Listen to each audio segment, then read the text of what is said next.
안녕하세요.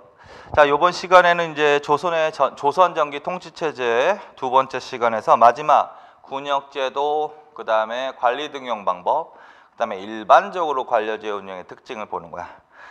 자, 군역제도와 군사조직 있죠? 자, 군역제도 먼저 봅시다. 자, 군역제도. 이거는 이제 크게 표현하면 역제도라고 할 수 있는 거야. 세금이라고 할 수도 있는 거지 뭐. 조세, 공물납부, 역은 노동력을 동원하는 제도. 근데 그건 두 개로 나눌 수 있는 거야. 군역과 요역. 이거는 부역이라고도 한다. 근데 그 중에서 지금 군역제도를 하시는 거야. 군역제도는 무슨 원칙이다? 양인 개병제 원칙에 입각해서 운영되었다. 그래서 그걸 반드시 줄쳐놓으세요. 그리고 요걸 해석을 잘하면 되는 거야. 양인 개병제 원칙. 자, 결론. 조선의 군역제도는 무슨 제를 원칙으로 하고 있다? 양인 개병제 원칙. 그리고 그 개념을 알아야지. 자, 양인 줄. 양인 16세, 60세의 정남 줄. 원칙적으로 군역의 의무 줄. 정군 줄, 보인 줄. 그게 개념이야. 자, 그래서 군역은 양인개병제 원칙인데, 양인개병제 원칙은 의무야, 의무. 신분적으로 양인에 해당되는 사람, 그 중에서도 16세에서 60세에 해당되는 남자, 그런 사람들을 정남이라고 한다고. 정남. 이게 대상이야. 대상. 군역의 의무를 담당하는 대상. 자, 그래서 양인 16세에서 60세에 해당되는 남자, 정남은 원칙적으로 무엇이 있다? 군역의 의무가 있다라는 거지. 군역의 의무. 그래서 의무적으로 가야 된단 말이야. 의무. 의무로 무엇이 되거나 무엇이 되었다? 정군이 되거나 보인이 되어야 했다. 그래서 이게 양인 개병제 원칙이란 말이야. 자, 그래서 개념 머릿속에 딱 박아놓고 그 다음에 이제 설명을 좀 하는 거야. 자, 군역 면제. 자, 그래서 양인 개병제 원칙에 의해서 일단 여기에 해당되면 양인 16세에서 60세에 해당된 남자, 정남에 해당되면 모두 원칙적으로 의무적으로 가야 된단 말이야. 그런데 실제로는 모든 사람이 담당하지는 않았다라는 거야. 면제시켜준 애들도 있다. 면제줄. 어떤 사람들은 면제시켜줬다? 현직 관료와 학생 줄. 그래서 단 원칙적으로 의무는 있었으나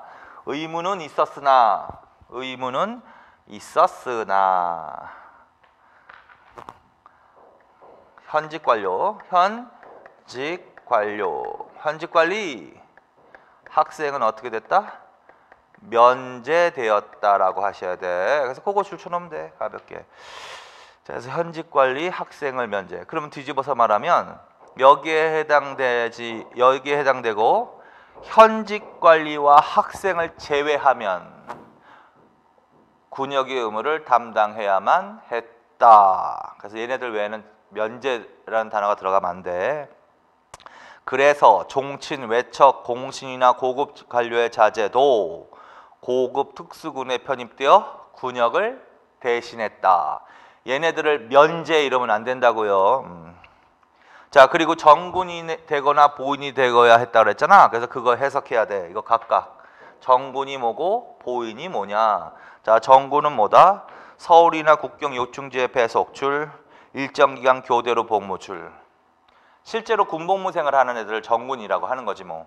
자, 그래서 정군, 서울이나 국경 요충지에 배속되어 일정 기간 교대로 복무했다. 그건 정군이라고 한다. 그러면 생각을 해보면 이 사람은 직업군인일까요? 정군이라는 애들은 의무병일까요? 의무병이라고 하셔야 된다. 당연히 의무병. 경우에. 그래서 원칙적으로는 뭐야? 보수를 지급하지 않으나 경우에 따라서는 품계와 녹봉을 받기도 했다. 원칙적으로 받았다. 경우에 따라서 받았다. 경우에 따라서 원칙적으로 주는 것은 아니지만 이렇게 해석해야 돼. 그 다음에 보인은 국초에는 뭐라고 했다? 봉족줄. 그런데 어느 왕 때, 자 군사 조직은 다 세조로 가라 그랬지. 군사 조직은 다 세조로 가라 했지. 그래서 세조 때 무슨 법을 제정한 이후에 보법이라는 것을 제정한 이후에 무엇으로 부르게 됐다? 보인으로 부르게 됐다. 그래서 봉족 내지는 보인, 보법, 세조. 근데 얘네들은 뭐 하는 애들이냐? 정군이 군역을 지는 동안 필요한 식량, 의복 등의 비용 부담 그거 줄쳐놓으세요. 그래서 실제로 정군은 교대로 복무하는 애들이고 걔네들이 군복무 생활하는 동안은 벌지를 못하니까 그들이 군복무 생활하는 데 드는 약간의 비용을 부담하는 사람 그거를 보인이라고 했다. 자, 그 다음에 이제 갑사로 간다. 자, 갑사는 간단한 시험을 거쳐 선발된 직업군인 그 사람 줄쳐놓으세요. 정군과 좀 대조적인 거지, 맞지? 정군은 어떤 사람이야? 의무병이지. 일정 기간 교대로 복무하는 의무병이지만 조선시대에는 무슨 군인도 있다? 직업군인도 있다.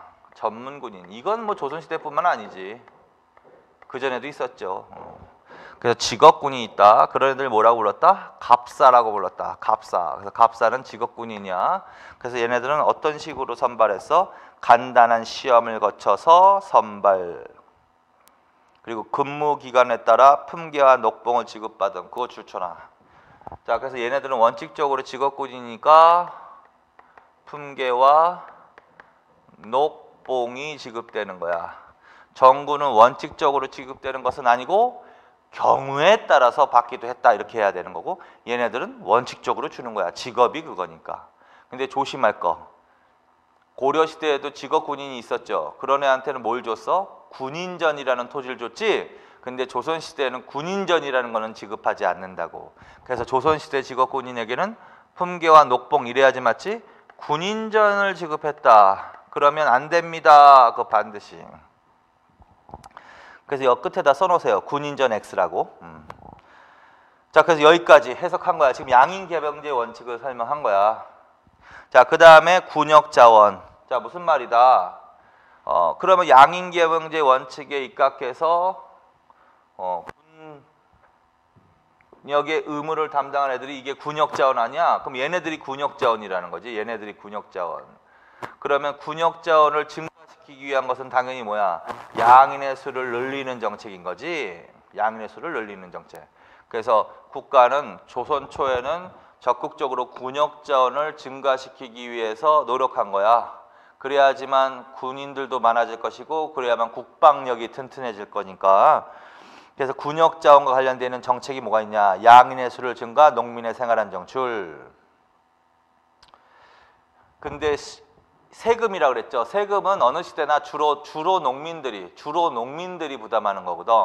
그러니까 양인의 수를 증가시키고 그 안에서 농민의 생활을 안정시키는 정책은 군역자원을 증가시키고 군역자원을 안정적으로 확보하는 정책도 될 수 있다. 거꾸로 물어본다.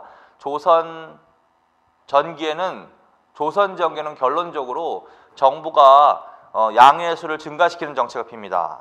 그 다음에 농민의 생활을 안정시키는 정책을 핍니다. 그래서 결론적으로 양의 수도 증가하고 농민의 생활이 안정되는 시기거든, 전기가. 그러면 그거는 어떠한 목적도 될 수 있는 거야? 군역자원의 증가, 안정적 확보 정책과도 관련이 있다. 이렇게 이해하십시오. 그래서 호구조사도 하는 거고. 자, 그래서 세조 때 세조줄 군역자원이 100만으로 증가하기도 했다. 세조 동그라미. 자, 그래서 여기까지. 그래서 군역제도 양인개병제 원칙 관련된 설명. 자, 그 다음에 이제 구체적으로 군사조직으로 간다. 군사조직. 이거는 뭐 중앙군과 지방군으로 가는 거지. 중앙군과 지방군. 조선 전기의 중앙군과 지방군. 자, 중앙군은 뭐다? 오위라고 한다. 오위. 군사조직은 다 어느 왕으로 갑니다? 세조로 갑니다. 그래서 세조 때 오위를 설치합니다. 오위. 그리고 이거를 총괄하는 기구를 뭐라 그런다? 오위 도총부 줄. 의흥이, 용량이, 호분이, 충자의, 충무이 줄. 가끔가다 이제 재수 없으면 이게 좀 어렵긴 하지만 위가 들어간 부대가 고려 시대도 있거든. 2군 6위 해가지고 6위 위. 그래서 가끔 가다가 그 문장으로 하나 나올 때 들어가는 경우가 있어. 섞이는 경우가 있어. 그러면 섞이지 않게만. 근데 이거는 일단 익숙하게 읽고 의흥이, 용량이, 호분이, 충자의, 충무이는 익숙하게만 읽고 그 밑에다가 복습 겸 씁시다. 거기에 그런 거 들어가면 안 돼. 좌우의, 신호의, 흥위위, 금오의, 간문이, 천우이. 요게 고려시대 6이거든. 좌우, 신호, 흥위, 금오, 간문, 천우. 요거는 조선시대 나오면 안 됩니다. 요건 6이야. 그 다음에 조선정기는 5위, 의흥이, 용량이, 호분이, 중자, 충무. 그 다음에 임무가 뭐다? 궁궐과 서울 수비. 누가 지휘했다? 문반 관료. 어떻게 구성되었다? 전군, 정군, 갑사, 기타 특수병. 정군 동그라미, 갑사 동그라미. 다시 복습. 정군은 뭐다? 양인 개병제 원칙에 입각해서 의무적으로 일정 기간 복무하는 사람들을 말한다. 갑사는 뭐다? 간단한 시험을 통해 선발된 직업 군인을 말한다. 이렇게. 그래서 다시 복습. 자, 그다음에 지방군으로 갑니다. 자, 지방군. 자, 지방군은 전기에는 영이나 진을 설치하고 이 영진에 배속되어 근무했어. 그래서 이걸 영진군이라고도 한다. 그래서 영진 줄쳐놓고 그 이제 설명하는 거야. 지방군은 무엇과 무엇으로 나누어 설치되었다? 육군, 병영과 수군, 수영, 줄. 국초에는 국방상의 요진 영이나 진에 소속되어 복무했다. 영진. 그 중에서 수군은 신양, 역천, 줄. 자, 도의 영, 줄.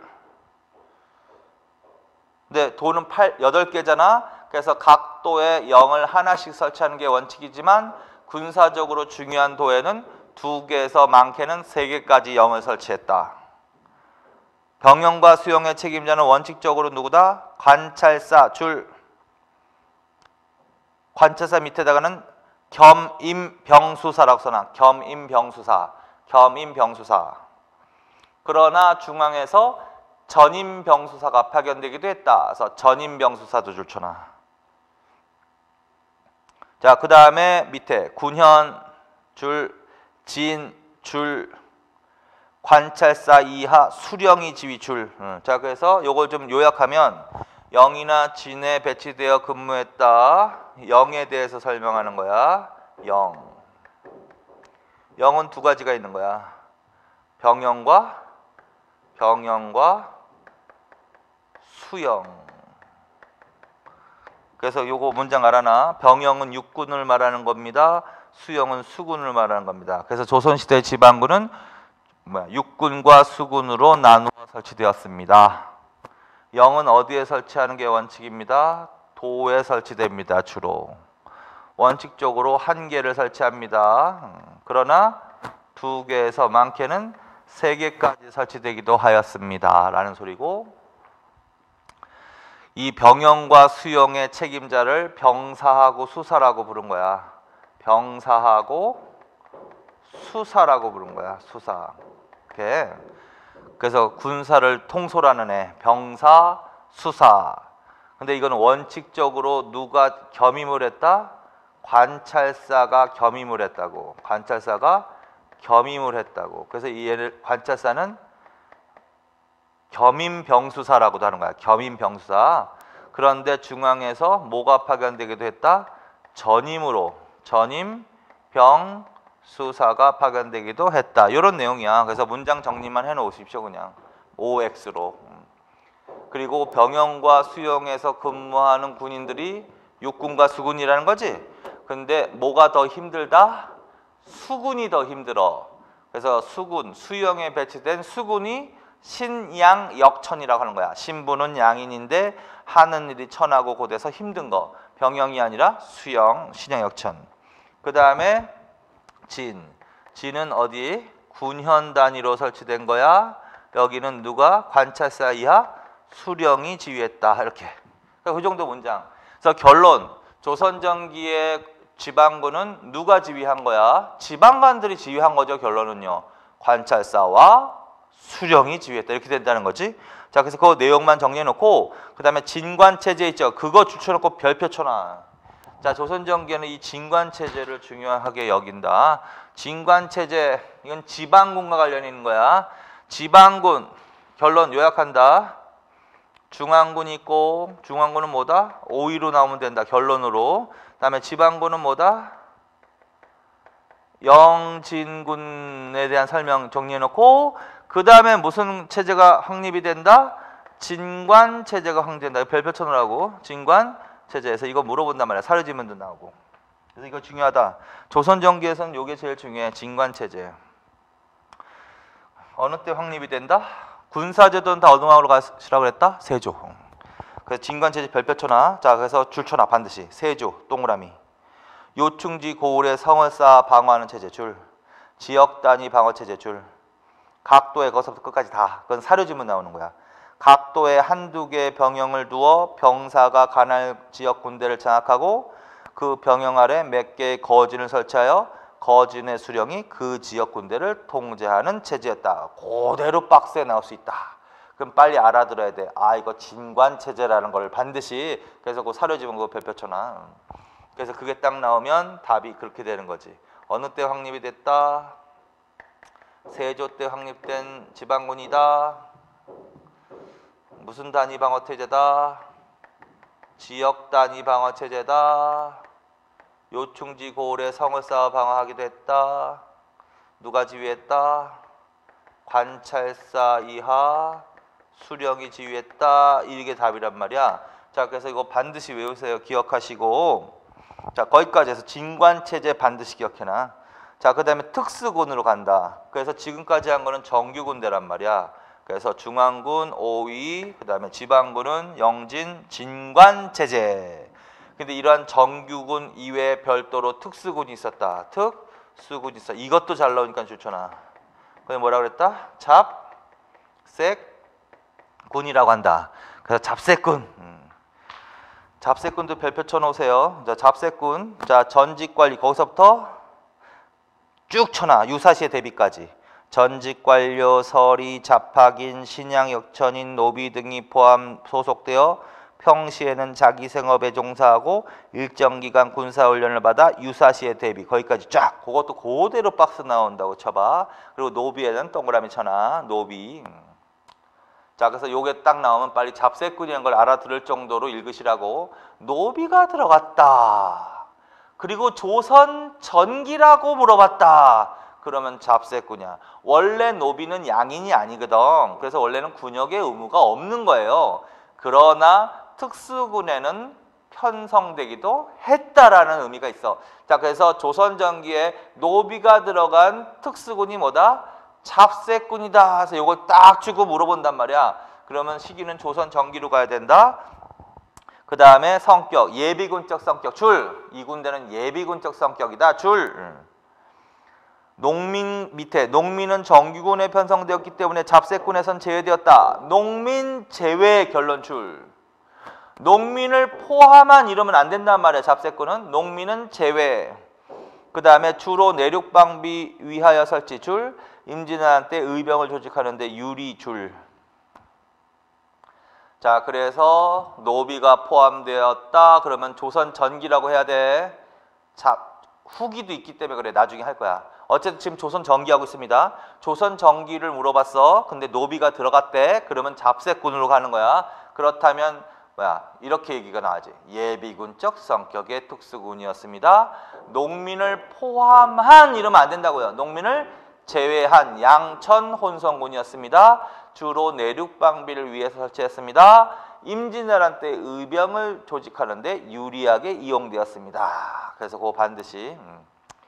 자, 그래서 요 군역제도하고 군사조직 있죠? 여기서는 양인계병제 원칙 그거 별표 쳐놓으시고 그 부분을 OX 지문 정리해 놓으시는 거야 반드시.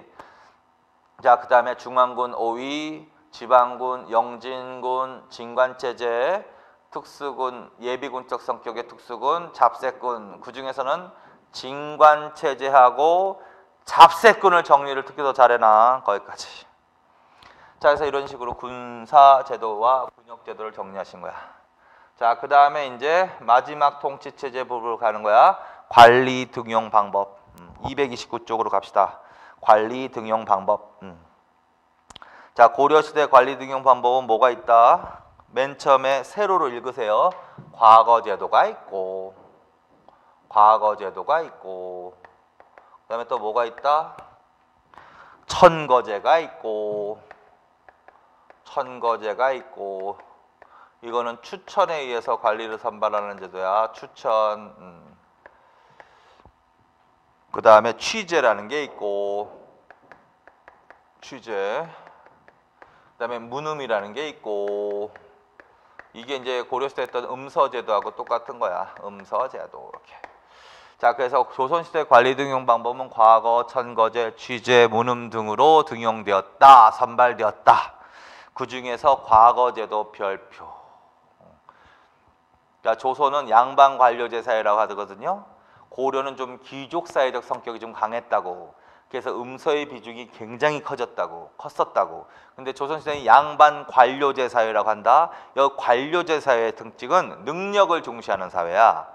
그래서 고려시대보다 능력이 중시된다. 그래서 그렇다면 관리선발제도에 있어서도 능력에 의한 관리선발제도가 중시되겠다. 그래서 조선시대에는 과거를 정리를 잘 해놔야 돼. 과거의 비중이 절대적으로 커지는 사회다. 이렇게. 그래서 과거에 대해서 합니다. 별표 쳐놓고. 자, 과거의 종류에는 뭐가 있다?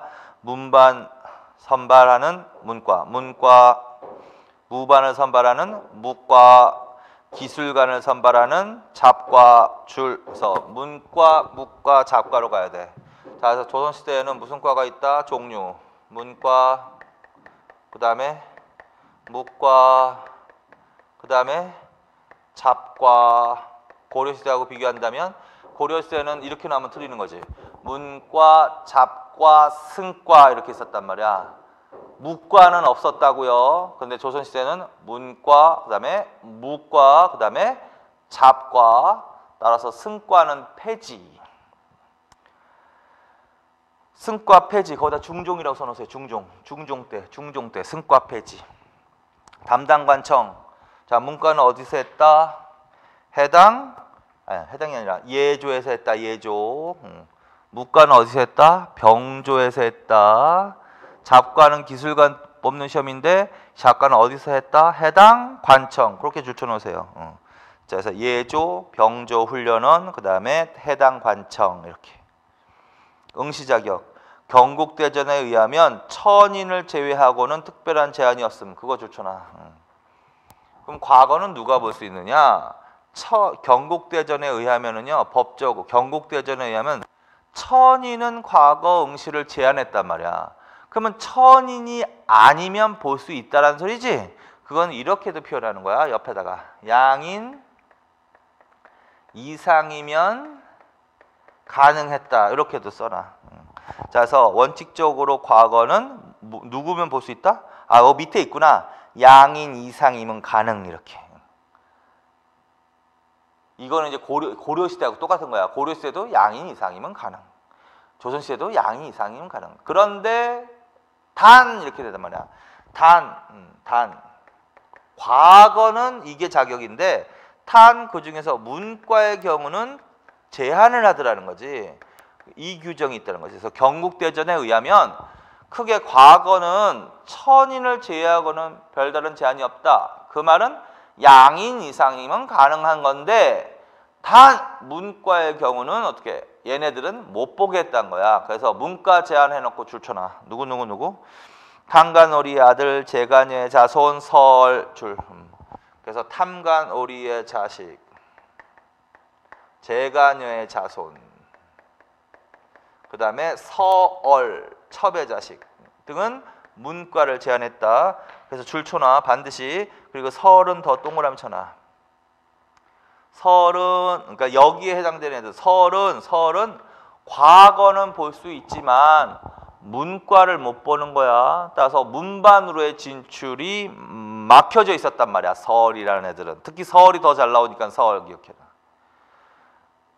그 말은 묵과나 잡과는 볼 수 있다라는 소리입니다. 그래서 만약에 관직에 진출하고 싶다면 그냥 묵과를 보거나 아니면 잡과, 잡직으로 진출하는 경우밖에 없는 거지.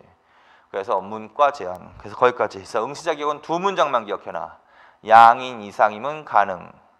단 문과는 탐관오리의 자식, 재간의 자손, 설은 제한. 그 두 문장만 딱 기억하세요. 자, 그다음에 시험 시기. 자, 시험 시기는 뭐가 원칙이다? 식년시 3년 원칙 줄. 거기다가 정기. 자, 시험은 식년시가 원칙인데 식년시란 3년에 한 번씩 보는 시험을 말하는 거야. 정기 시험을 말하는 거지. 자, 그다음에 부정기 줄. 그타 정기 시험인 식년시도 있지만 정기 시험이 뭐? 식년시도 있지만 식년시란 몇 년에 한 번씩 보는 거? 3년에 한 번씩 보는 거. 근데 기타 무슨 시험도 있다? 부정기 시험도 있다. 부정기 시험. 그럼 어느 때 부정기적으로 특별한 경우에 보는 시험을 말하는 거지 뭐. 어떤 경우에 뭐가 있다? 증광시, 나라의 큰 경사, 알성시, 왕이 성균관 문묘에 참배시, 별시, 국경일. 그래서 아주 나라의 큰 경사가 있을 때 보는 부정기 시험은 뭐라 그런다? 증광시라고 한다. 결론, 성균관에서 보는 부정기 시험 뭐라 그런다? 알성시. 그 다음에 국경일 정도에 보는 시험을 뭐라 그런다? 별시 등. 그래서 증광시, 알성시, 별시는 부정기 시험이라고 하셔야 돼. 자, 그 다음에 이제 구체적으로 들어간다. 자, 문과에 대해서 한다. 자, 문과는 절차. 절차는 어떻게 본다? 초시, 복시, 전시로 간다. 시험의 절차. 자, 문과는 어떻게 본다? 절차. 초시, 복시, 전시. 조선시대의 과거 시험은요, 대부분은 두 번까지는 다 공통으로 봐. 초시, 복시.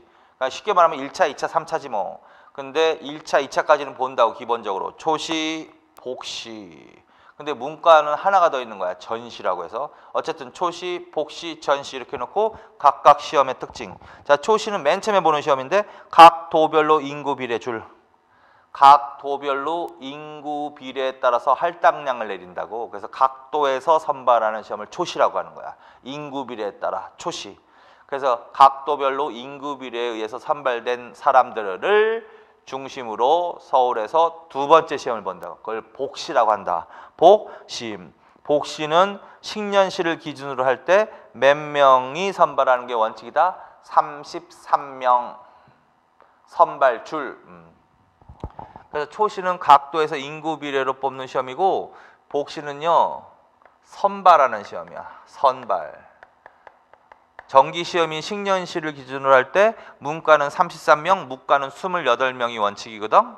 부정기 시험은 물론 다른 수가 있지만 그래서 식년시를 기준으로 할 때 33명, 문과는 33명인데 어디서 선출한다? 복시에서 선발하는 거야. 그 다음에 이제 여기서 선발된 인원을 대상으로 최종적으로 왕 앞에서, 왕이 직접 보는 앞에서 시험을 보는 게 그걸 전시라고 하는 거야. 전시. 여기서는 뭘 가린다? 갑, 을, 병, 순위 결정 줄. 이거는 순위 가리는 시험, 석차 가리는 시험이라는 거야. 순위, 석차. 자, 그래서 문과는 어떤 절차로 봤다? 각도별로 인구 비례에 따라서 초시. 그 다음에 복시, 33명 선발. 그 다음에 전시에서는 석차, 순위를 가렸다. 이렇게. 그리고 문과 급제자. 그래서 여기에서 이제 합격한 사람들에게는 최종 합격한 사람에는 뭘 지급했다? 홍패 줄. 그리고 문과에 합격한 사람은 최고 6품에서 9품 줄. 관직에 진출하는 거지. 그리고 현직 관리인 경우 1, 4계급 승진 줄. 외우려고 생각하지 마시고 이거 다 중요한. 도표화 시켰기 때문에 다 중요한 문장이란 말이야. 그래서 연필로 OX, OX 해가 자꾸 읽는 거야 그냥. 그리고 알아들었으면 연필 다 지워버리세요 그냥. 그래서 결국 문과의 급제자에게는 홍패. 이거 무슨 말이냐면 빨간색 종이로 합격 증명서를 써줬다고 해서 그걸 홍패라고 하는 거야. 그리고 당연히 여기 합격하면 관직에 진출할 수 있는 거지 뭐. 뭐 6급에서 9급에서 최고 6품까지 관직에 임명된다는 거고 현직 관리도 현직 관리인 상태에서도 이걸 볼 수 있었다라는 거지. 근데 그런 경우에는 승진을 시켜줬다라는 거지 뭐. 그런 얘기 하는 거야. 자, 그 다음에 소과도 줄. 자, 그런데 이제 조선시대와 고려시대가 달라진 점이 문과를 보기 위해서는 원칙적으로 무엇을 먼저 봐라? 소과를 먼저 봐라. 이게 원칙이야. 그래서 이거와 구분하기 위해서 문과를 대과라고도 하는 거야. 대과. 자, 그래서 소과를 정리하는 거야. 소과. 자, 소과는 생원과하고 진사과. 그거 추천하세요. 소과는 무슨 시험을 말한다? 생원과 진사를 뽑는 시험이라고. 그래서 생원하고 진사. 근데 이제 생원은 뭘로 시험을 본대? 경전으로 시험을 본대. 진사과는 뭘로 시험을 본대? 문장으로 시험 보는 거야. 시부라고도 한다. 시부 송책할 때 시부. 자, 그렇게도 써놔. 문장에다가 시부. 이거 고려시대에도 이런 얘기가 나왔었죠. 고려시대에도 문과에 두 종류가 있지. 제술과하고 명경과. 제술과가 시부 송책으로 보는 거고 명경과가 유교 경전으로 보는 거지. 자, 그래서 그거 그대로 써놔. 생원 시험이 바로 명경과에 해당되는 거야. 유교 경전으로 시험 보는 거. 그 다음에 진사과가 제술과에 해당되는 거야. 시부로 보는 거. 문장 시부. 그거 바뀌면 안 됩니다. 요거 바뀌면 안 돼. 자, 그래서 생원과하고 진사과가 있다. 그 다음에 어떻게 시험을 본다? 기본적으로 두 번은 같이 본다 그랬죠. 그래서 초시, 네, 복시. 무슨 시험은 없어야 돼? 전시는 없는 거야. 그래서 초시, 복시를 거쳐서 합격을 하면 생원과 진사가 되는 거야. 생원과 진사. 자, 그리고 여기 급제자에게는 무슨 패를 주었다? 백패줄. 어디에 입학했다? 성균관에 입학줄. 하급관리 임명줄. 문과 응시기의 줄. 자, 그래서 소과에 합격한 사람들은 성균관에 입학할 수 있었고, 그 다음에 현직 관리로 등용될 수도 있었고, 그 다음에 대과 응시가 문과 응시 자격이 주어진다. 이렇게. 그 다음 무과로 갑니다. 무과는 어떻게 봅니다? 무과는 초시, 복시, 전시로 되어 있습니다. 따라서 무과의 시험 절차도 문과와 같다. 초시, 복시, 전시. 자, 초시 똑같이 각도별로 인구비례 선발. 복시는 28명 선발 줄. 전시는 순위 결정 줄. 그리고 홍패 지급 줄. 소과가 없음 줄. 무슨 말이다? 문과는 원칙적으로 뭘 거치라고 그랬어? 소과를 거치도록 했지만 무과를 보기 위해서는 먼저 소과를 거쳐라. 이런 건 없단 말이야. 그래서 그 차이점이지. 그거. 후기에는 천민들의 중앙관계로의 진출로 이용되기도 했다. 자, 잡과로 갑니다. 잡과는 기술관 등용 시험이야. 기술관. 이것도 기본적으로 어떻게 본다? 초시, 복시 줄. 그러니까 두 번씩은 다 본다 그랬잖아. 그러니까 단순하게 생각해. 두 번씩은 다 보는 거야. 전시를 기억해. 전시가 있는 시험은 두 개밖에 없어. 문과하고 무과밖에 없어요. 나머지는 전시가 있으면 안 되는 거야. 그 다음에 역 동그라미, 의과 동그라미, 음양 동그라미, 율 동그라미 있어요. 역, 의, 음양, 율 이렇게 읽으세요. 역, 의, 음양, 율. 이게 잡과의 종류야. 조선시대 기술관을 뽑는 시험을 잡과라고 했는데 그 잡과의 종류는 역, 의, 음양, 율과 4개라고. 역은 뭐 하는 거냐면 역에다가는 외국어, 통역관이라고 하세요. 그래서 외국어, 조선시대는 외국어, 통역관들도 다 기술직이야. 자, 그래서 통역관 뽑는 시험이야. 의과는 당연히 쉽지. 의사야, 의사. 그 다음에 음양은 천문지리학자. 그 다음에 율은 법률. 자, 그래서 통역관 뽑는 시험, 의사 뽑는 시험, 천문지리와 관련되어 있는 사람을 뽑는 시험, 그 다음에 법률가 뽑는 시험. 이거 다 잡과의 종류라고. 뭐가 제일 많은 거야? 역과가 제일 많은 거지? 자, 그 다음에 문무반직에 비해서 잡직이라여 천시, 한품 소형제 중용. 그거 추천하세요. 그런데 같은 공무원이라고 해도 문반과 무반이 우대되고 이러한 기술직은 잡직이라 해서 천시 받았다는 소리고, 따라서 얘네들에게는 뭐가 적용되냐면 한품 서용제가 적용이 돼. 그래서 잡과에 합격해서 잡직으로 진출한 관리들은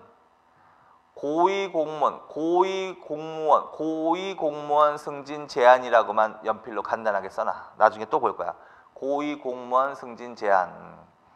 그래서 고위 공무원으로 승진하는 것을 제한하는 제도를 한품소용제라고 한다고요. 그래서 한품소용제는 양반에게 적용되는 제도가 아니야. 이 잡직한테 적용되는 거야. 그러니까 천시하는 거지. 그래서 한품소용제에 적용을 받았다. 차별 대우를 받았다. 문무반에 비해서 이런 얘기를 하는 것이다. 자, 그래서 여기까지 정리를 잘 해놓으시라고. 과거제도 이제 별표 쳐놓고. 자, 그 다음에 이제 간단하게 정리만 하면 돼. 자, 천거제는 고위관료 추천 줄, 대개 3품 이상의 고관 줄, 주로 기존의 관리를 대상으로 천거 줄, 학문이 높고 초에 묻혀있는 인재가 천거되기도 함 줄. 자, 그래서 이거는 고위공무원의 추천에 의해서 관리를 선발하는 제도인데 그 뒷부분을 신경 써서 읽으세요. 주로 누구를 대상으로 추천했다고 그랬어? 주로 기존의 관리를 대상으로. 그런데 초야에 묻혀있는 인재가 등용되기도 했다. 그거 뒤집히면 안 돼. 그래서 그것만 조심해서 읽고. 취재는 간단한 시험 줄. 간단한, 각 분야별로 아주 간단한 시험을 거쳐 선발했다. 이런 얘기가 딱 나오면 그건 취재를 말하는 거야. 주로 고위공무원보다는 하위직 공무원을 선발하는데 이용됐겠지. 그래서 간단한 시험 줄, 주로 하급관리 등용 줄. 그다음에 음서, 문음이라고 한다. 음서, 조선시대는 문음제도라고 한다. 음서제도하고 문음제도. 자, 이거. 자, 2품 이상의 관리 자선 줄. 과거 시험을 거치지 않아도 관직을 부여까지 줄쳐나. 이거는 뭐 고려시대 때도 이 음서제도가 있었으니까 개념은 그런 거야. 근데 다만 달라진 점이 있다면 2품 이상이라는 거. 2품 이상 동그라미. 고려시대는 5품 이상이라고 그랬잖아. 그래서 조선시대는 2품 이상의 관리들의 자손 등 한 명에게는 과거 시험을 보지 않아도 관직을 그냥 주는 거야. 그걸 음서 내지는 문음이라고 한다. 근데 조선시대는 반드시 문과를 거쳐야 고위관료로 승진. 그것도 줄쳐놓으세요. 근데 조선시대는 고위공무원으로 승진하기 위해서는 반드시 뭘 거쳐야 한다? 과거 시험을 거쳐야만 고위관료로 승진이 가능했다는 얘기야. 그 소리는 뒤집어서 얘기하면 조선시대에는 음서 출신자로서는 뭐야? 음서 출신자는 고위관료로 승진하는 게 어려웠다라는 소리지. 자, 그래서 그것도 알아두고. 자, 그래서 고려하고 비교해. 고려는 대상이 몇 품이다? 5품 이상. 고려시대는 음서의 대상이 몇 품 이상의 관리자성이다? 5품 이상의 관리자성이다. 조선시대는 몇 품 이상으로 된 거다?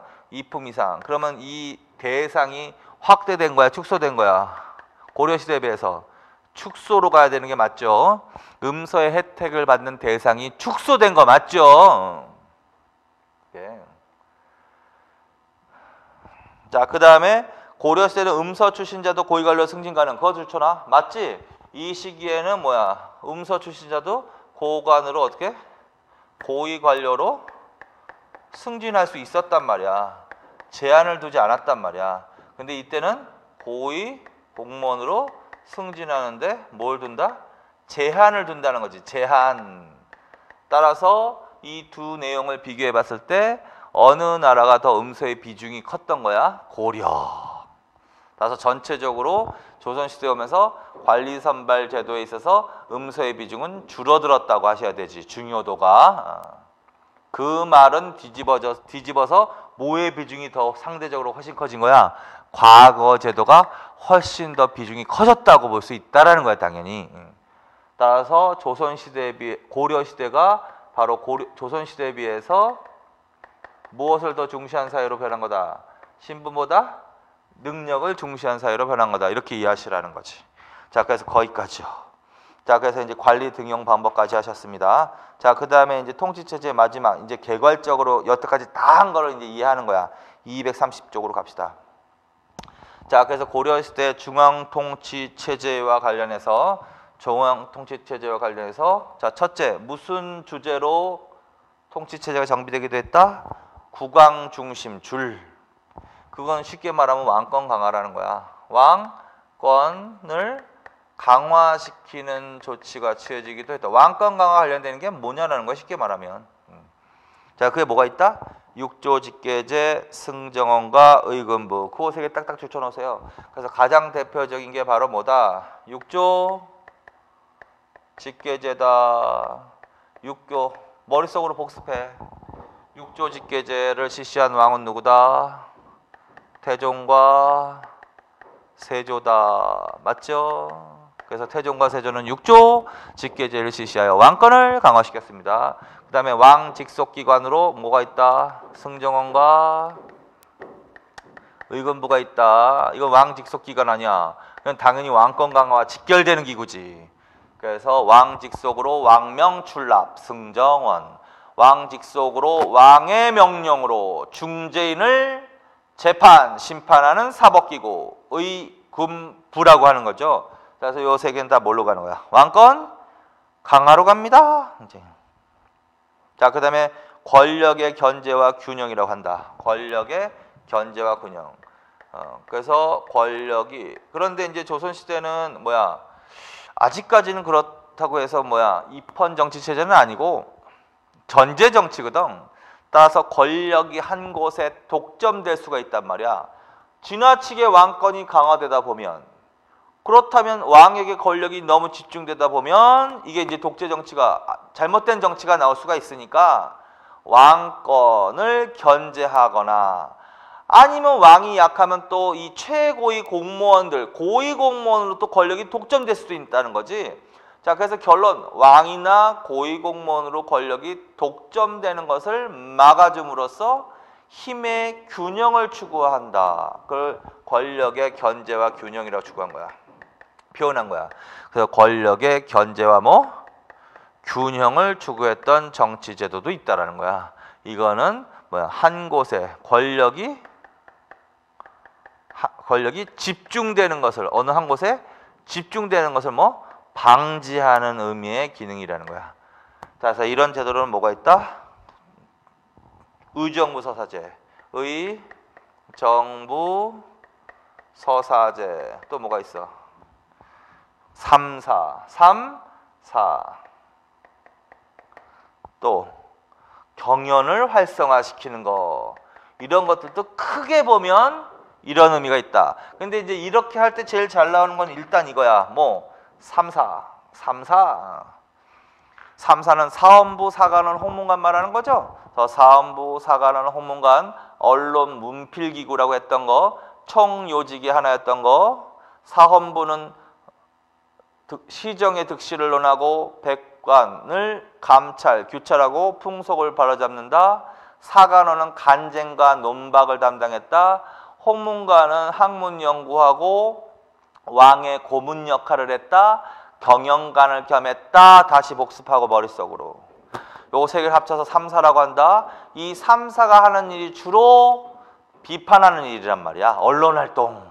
자, 그래서 왕이나 고위관료로 권력이 집중되는 것을 막아주는, 그래서 견제와 균형의 원리를 추구했다 하면 제일 잘 나오는 게 삼사야. 그래서 삼사를 일단 기본적으로 먼저 알아두시고,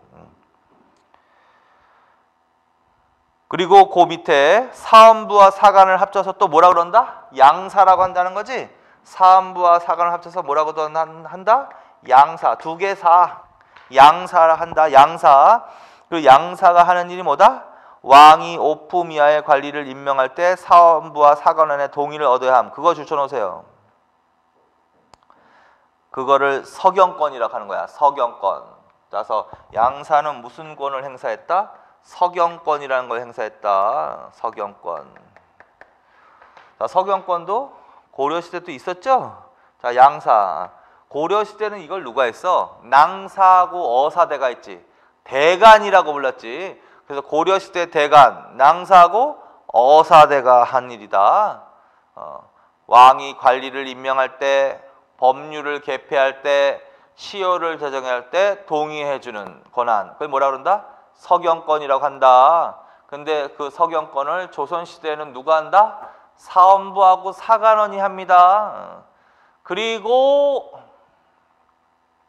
조선시대에는 주로 관리 임명에 한정되는 경우가 좀 많아. 근데 그 중에서 매품이하 관리라는 제한이 있어. 오품이하 관리. 그거 동그라미 쳐놔. 오품이하 관리. 오품이하 관리. 오품이하 관리. 근데 고려시대는요, 관리 임명하지 오품이하 관리 임명이라는 제한이 없어. 조선시대는 5품 이하 관리라는 제한이 있어. 그럼 뭐야? 5품 이상의 그 이상의 관리들은 임명할 때 왕이 동의를 얻지 않아도 된다는 거지. 따라서 고려시대에도 서경권이 있고 조선시대도 성격이 있는데 결국은 서경권은 왕권을 견제하는 권한이거든. 그러면 어느 시대의 왕권이 더 강화된 거야? 인사권을 어느 시대가 더 제한한 거야? 고려시대가 더 제한한 거지. 제한 없이 동의를 얻어야 되니까. 근데 5품 이하 관리 임명할 때만 동의 얻어라. 그럼 그 이상은 동의 안 얻어도 된다. 그러니까 조선시대 왕권이 강화된 거지. 서경권의 내용만 봤을 때. 그렇다고 해서 조선시대 서경권은 왕권 강화 관련이 있습니다. 이러면 안 되는 거야. 고려시대하고 비교할 때보다 상대적으로 왕권이 강화된 시대가 조선시대라는 거지, 서경권 자체가 왕권 강화를 의미하는 건 아니라고. 왕권을 오히려 어떻게? 견제한다.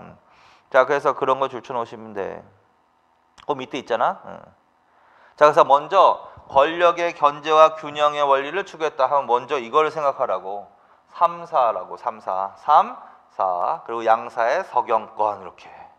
그리고 기타 위로 간다. 의정부 서사제도 있다. 의정부 서사제도 당연히 의정부의 권한이 강화되겠지. 이거 개념.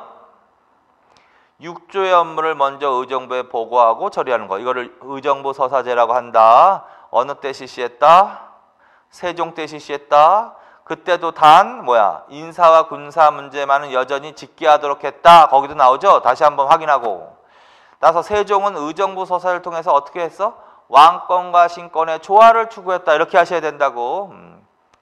그런데 생각해보면 의정부 서사제를 실시하면 의정부의 권한이 강화될 수밖에 없는 거야.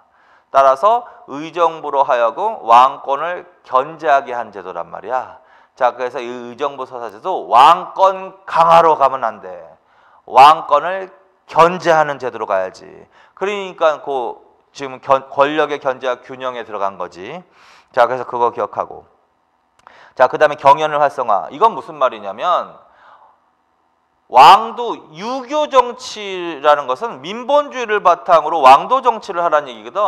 그래서 유교 정치를 할 때는 결국은 독점되는 전제적인 정치가 나올 가능성이 적어지는 거야. 그래서 왕들도 계속 공부를 시키는 거지. 그래서 경연, 왕과 신하들이 유학, 나중에는 뭐 정책을 토론하는 자리도 된다. 그러나 어쨌든 왕과 신하가 공부하는, 왕이 공부하는 거, 그걸 경연이라고 하는데, 그거를 활성화시킴으로써 왕도 계속 꾸준히 유교 정치에 대한 공부를 시키는 거야. 그래서 유교 정치를 하도록. 그러면 독재 정치가 나올 가능성이 좀 줄어드는 거지. 자, 그래서 이것도 크게 보면 견제와 균형의 원리를 추구한다라고 볼 수 있는 거야. 자, 그래서 여기까지. 왕권 강화 직결되는 거, 6조 직계제 승정원 의금부, 권력의 견제와 균형의 원리를 추구했다. 그러면 일단 뭘 생각하라고? 3, 4라고. 3, 4가 기본이라고. 3, 4, 그다음에 양사의 서경권 이런 것들. 기타 좀 이걸 확대시켜 보면 뭐야? 의정부 서사제라든가 경연의 활성화. 자, 이런 것들은 합해서 권력이 한 곳에 독점되어서 뭐야? 자의적인 통치가 나올 것을 막아주는 기능을 하는 거지. 자, 그래서 이걸 견제와 균형의 원리로 들어갈 수 있다. 이렇게. 자, 그 다음에 이제 밑으로 갑니다. 양반 중심의 관료제. 자, 조선은 양반 중심의 관료제 사회라고 하거든. 그래서 관료제 사회의 의미는 보다 능력이 중시되었다는 의미를 말하는 거고, 그 중에서도 모든 공무원이 중심이 되는 게 아니라 문무 양반이 중심이 되는 사회란 말이야. 그래서 양반들이 자신들의 어떤 특권, 지위를 유지하기 위해서 각종 제도를 만들어가는 거지. 자기를 위한 제도. 그래서 양반들이 중심이 되어서 자신들 위주의 사회를 어떻게 운영하기 위해서 만들어낸 제도가 있다. 그게 뭐냐는 거야. 한품소용제, 문음제도, 대가제도. 한품소용제는 개념. 일정한 계층이나 신분에 대해서는 고위관료로 승진하는 것을 제한. 그거 추천하세요. 그게 한품소용제라고. 그래서 한품소용제란 어떠한 사람들은 고위공무원으로 승진하는 것을 제한하는 거야. 근데 거기에 양반을 대상으로 한 게 아니라 대표적인 게 기술관 잡직들이지. 기술관 잡직. 얘네들은 고위공무원으로 승진하는 걸 제한했다고. 그래서 그걸 한품 서용제라고 한다. 그래서 옆에 있는 거 기술과 향리 서얼 있지? 얘네들이 주로 관직에 진출하면 한품 서용에 적용을 받는 거야. 자, 그 다음에 단! 그런데 조선전기에는 그것도 다 좋잖아. 조선전기에는 기술직에 대한 천시가 비교적 적었기 때문에 고위관직으로 승진하기도 했다. 자, 그래서 기술관 잡직 등은 한품 서용제 적용을 받아서 고관으로 승진하는 것이 어려웠다가 맞아. 전혀 없었다는 아니야. 어려웠다. 그러나 고위공무원으로 승진하기도 했다. 특히 어느 시대에 그런 게 많다? 전기에 그런 게 많다는 거지. 그래서 그렇게 이해하세요. 자, 그다음에 문음제도. 이거는 신분줄 맞지? 신분에 의해 관직을 부여하는 제도. 이건 관직을 부여하는 신분 관직 부여라고 해. 그래서 음서제도 좀 전에 했잖아. 자, 그래서 조선시대에는 몇 품 이상이라고 해야 돼? 2품 이상의 관리자손에게는 뭐야? 과거 시험을 거치지 않고도 관직을 그냥 줬다. 이걸 음서제도로 간다. 이것도 당연히 2품 이상의 고위공무원 아니야? 양반들이 장악하고 있을 거 아니야? 그럼 당연히 양반 위주의 중심의 제도라는 거지. 그 다음에 대가제도는 여기서 처음 봅니다. 대가제도 줄. 이것도 개념 정도만 줄쳐놔. 문무형직자가 자궁, 정삼품 당하상계 이상 줄. 추가로 지급된 품계 줄. 아들, 동생, 사위, 조카 등에게 줄 수 있는 제도 줄. 자, 결론은 이렇게 알아놔. 대가제도란, 음서제도란 뭘 주는 거야? 관직을 그냥 주는 거지. 근데 이건 뭘 준다? 거다?